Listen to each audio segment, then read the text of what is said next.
I should probably put some content on here, shouldn't I? So, I guess I just kind of want to talk about the gaming industry as a whole, I suppose. It's just, as the years went by and gaming becomes more and more mainstream, and this happens to almost any industry, at least entertainment industry, as far as I know, the more popular it becomes, the more people who play it, the more companies get involved, the more players get involved. It just becomes, extremely corporatized, extremely, how should I say, run by businesses. The passion it all gets squeezed out in favor of trying to maximize profits, and that should be, more apparent to anyone who has played a video game in the last 5 years. I feel like the last 5 years has been a really unfortunate time for this industry. If I'm not mistaken, I believe the jump from $60 to $70 being the norm for video games, I'm fairly certain that happened 5 years ago. This is my second channel, for those who don't know. My name's Argonax, but my main channel mostly talks about Valve and their games, but I want to have an outlet for my, unscripted, and when I say unscripted, I actually mean unscripted. I have no script. The only thing I have right now is a title. I literally have the title for this video, and that's it. I'm working with nothing here. So this is where I'm going to be posting my extremely unedited, unfiltered, other than like cutting out the silences and stuff. I'm just gonna be talking here, and I guess today I just want to talk about the gaming industry. When the default price for games went from $60 to $70, there was a huge amount of backlash.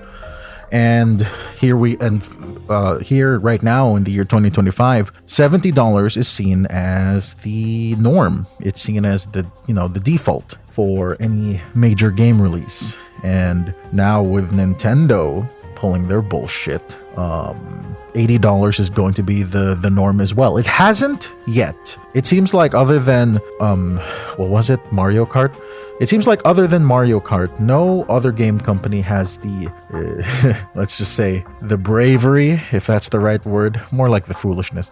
No other game company has had the choice to make their games $80. I remember Randy Pitchford wanted Borderlands 4. He was like playing with the idea of releasing that as an $80 game, and let's just say the backlash was substantial. It was immense. And then that's also not counting all these mergers that all these gigantic companies do. Many of these game companies, they are now like worth in the double-digit billions. Some of them maybe even in the triple-digit millions. Who knows? If I'm not mistaken, Microsoft bought both Blizzard and Activision a good number of years ago. They also bought Bethesda. That was also, I think, roughly around the same time. Sony, I think they acquired Bungie, or at least a substantial part of Bungie. And now the EA went public. EA went private, and now they're owned by a lot of different groups, but primarily the Saudis. Which, I mean, when $1 billion company gets bought up by $1 trillion companies, that's usually not a good sign. And then when $1 billion company gets bought up by one of the most controversial governments and nations in the world, that is also not a good sign for where this industry is headed. Let's just say. And as time goes on, I think it's only going to get worse and worse and worse. Some people have said that the future of gaming it's not going to be the big industries, it's not going to be the big companies, it's going to be indie. And ideally, in a perfect world, I would want to agree with them, but maybe this is just how I view industries, because indie exists everywhere. It exists in art, it exists in music, movies, TV shows, and video games are no different. But as far as I know, usually when it comes to this type of stuff, indie in any given industry can only be thriving if said industry is in a relatively good spot. Like if the film industry was crashing and burning, not being profitable, not being popular, then that would inherently bring down its indie scene with it. Like it's an ecosystem which is propped up by its mainstream. So if there's the mainstream appeal of a industry, the indie will rise along with it. And sure, I'm not saying that like if gaming is 80% mainstream and 20% indie, maybe movies is more like 90% maybe movies is like 70% mainstream, 30% indie. The percentages doesn't matter. The point is, a good indie scene cannot survive without a healthy mainstream, and that goes for any industry. And gaming right now is just not in the best spot. And while indie is on the rise, I also have to remind everybody that anyone who watches YouTube videos talking about gaming, anyone who watches video reviews, essays, commentaries, guides, walkthroughs, let's plays, you name it, the moment that you start consuming media like videos and stuff about your game, that means you're already an invested gamer. You are already like, if you're like a level 3 gamer, or you know what I mean? Like you are somebody who enjoys gaming more than the norm. Because whenever they think of general audiences, remember, general audiences is where the real money is at. And general audiences are like your mailman, the gas station clerk, the guy who's walking down the street. These people do not much care about gaming.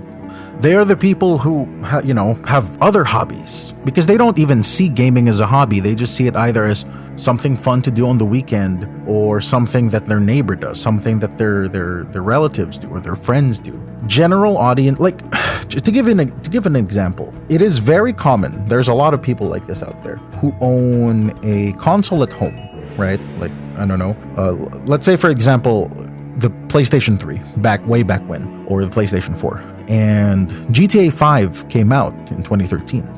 Let's say you're that type of person who had one of these consoles, but you never really played it. Maybe you might play some NBA, some Madden, or any one of those fucking sports games on the weekend. But, you got a normal job. You got an office job. Maybe you're, high up a corporate suit, or maybe you're just a hardworking blue-collar worker. You got a family. Your console is probably being played more by your kids than you are. But then the big game comes out and it becomes so mainstream, like GTA 5. It's so popular. It's so encompassing in like the popular zeitgeist that everyone ends up playing it, even somebody like a non-gamer like you. And I guess the point is, these are the types of people who the mainstream needs in order to survive. And as gaming becomes more and more fractured, as gaming becomes more and more, I guess, just dog shit, for the lack of a better word, with all these companies just making extremely questionable business decisions and just making the worst choices for the industry, whether they be trying to fuck over the customer,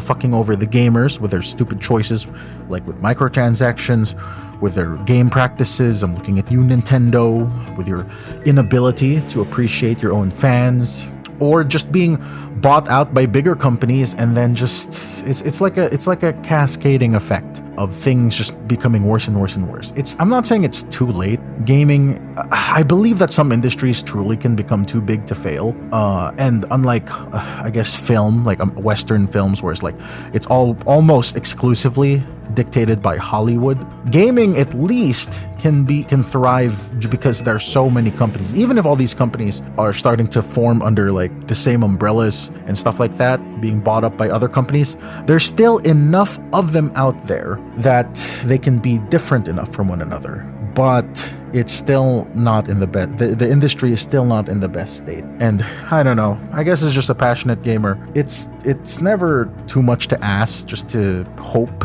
that the gaming industry could be in a better spot. I'm sure a lot of you guys would wish that the gaming industry is in a better spot.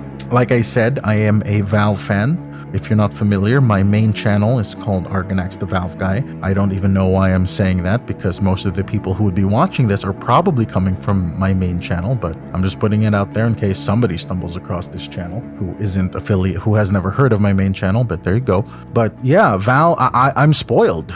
by Valve, because Valve, even though they are a billion-dollar company, and I know, looking up and kind of being a fanboy for a billion-dollar company is never a good thing.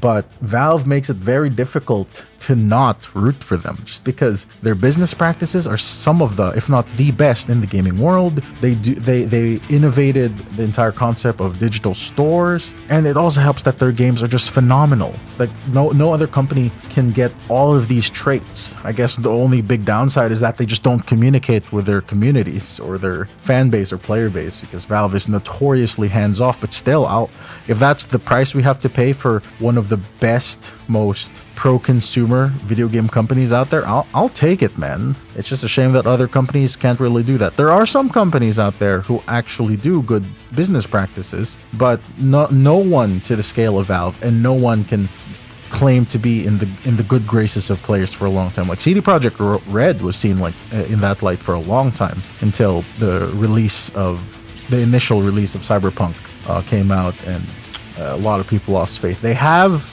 won some of it back, but those wounds will stay forever. And well, case in point, I still haven't really forgiven them for that. This video is starting to lose the point, because, well, I don't have a script, and I'm also really tired. I've been awake for almost 24 hours. But yeah, I just wanted to make this video. I just want to ramble, I needed content for this channel, and well, here you go, I guess. I just wish that the gaming industry was in a better spot. And I'm sure I'm sure a lot of you will agree with that sentiment. Thanks for watching, Internet Wanderer. Go check out my main channel if you want. And yeah, do the YouTube things. See ya.